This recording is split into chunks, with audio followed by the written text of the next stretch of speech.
করে না ছোট বৌমা, তুমি নিজেকে একটু সামলাও। এরকম কাঁদলে হবে?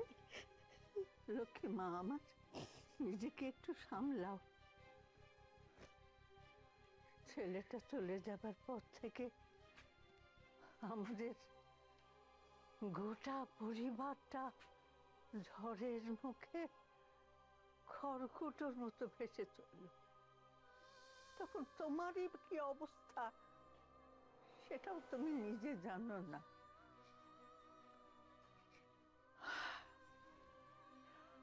যাই হোক, এখন তো তোমাকে সামলে উঠতে হবে। শোনো, তুমি সামলে উঠবে, লক্ষ্মী সোনা মা আমার, তুমি সামলে উঠবে। তোমাকে সবটুকুর হাল ধরতে হবে। কি বললি পিসিমা? আমি হাল ধরবো? আমি? আমার ছেলেটা আমাকে না বলে চলে গেল পিসিমা। আমি কিচ্ছু করতে পারি। এখন সে আবার এই পৃথিবী থেকে চলে গিয়েও যায়নি, আরেকজনের শরীরে প্রবেশ করে ঘুরে বেড়াচ্ছে। আমি যে তাকে একটু ছুঁবো, একটু যে তাকে দেখবো, তার উপায় নেই আমার কাছে। আমার সোনাকে হত্যার দায় তাকে জেলে ধরে নিয়ে গেল। আমি চেয়েও আটকাতে পারলাম না। আমি কিচ্ছু করতে পারলাম না পিসিমা, আমি কিচ্ছু করতে পারলাম না। আমার সোনাকেও আটকাতে পারলাম না, আমি কাউকে আটকাতে পারলাম না। ছোট বৌমা, তুমি অর্ককে ভুলে যাও, ভুলে যাও। অল্প কিছু দিনের জন্য হলেও ওকে তুমি মন থেকে সরিয়ে ফেলো, সরিয়ে ফেলো। কি করে সরিয়ে রাখবো পিসিমা? আমি তাহলে কি নিয়ে বাঁচবো? আমার তো সোনা ছাড়া আর কেউ নেই। আমি কি নিয়ে বাঁচবো পিসিমা? কেন? রাজলক্ষ্মীকে নিয়ে? রাজলক্ষ্মী যে তোমার জন্য, গোটা পরিবারের জন্য সহস্র যন্ত্রটা সহ্য করে ছাতার মতো দাঁড়িয়ে রইল, তুমি তাকে নিয়ে থাকবে? মাগো, একবার ভাবো, তুমি তাকে নিয়ে থাকবে?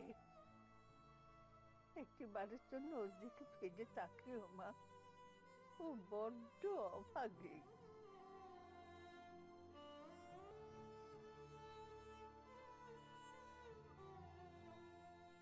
মা,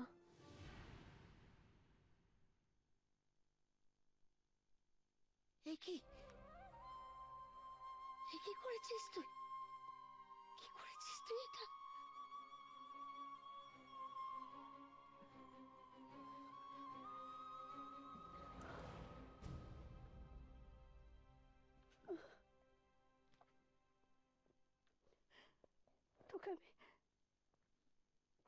তোকে আমি মা বলে ডেকেছি না?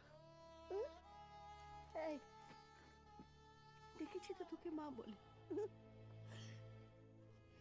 আমার মাকে আমি এরকম পোশাকে দেখতে পাচ্ছি না।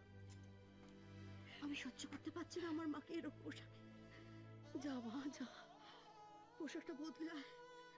আমার বড্ড কষ্ট হচ্ছে, বুকটা আমার ফেটে যাচ্ছে, আমি পারছি না। যা, আমি পারছি না। মা গো, এটাই তো সমাজের নিয়ম। মানি না, মানি না আমি এ সমাজকে, আমি সব নিয়ম টিয়ম কিচ্ছু মানি না। আমি মানি না, মানি। তুমি শান্ত। কেউ যদি তোকে জিজ্ঞেস করে কিছু, তাহলে আমি তাকে বলবো যে যে ও আমার মা, আমার মেয়ে, আমার পুত্র নয়। ও আমার মেয়ে, আমার মেয়ে, আমার মা, আমার মা। না ছোট বৌমা, তা হয় না। সমাজকে ছেড়ে সমাজের নিয়ম কানুন অস্বীকার করে থাকা যায় না। কেউ ভালো থাকতে পারে না।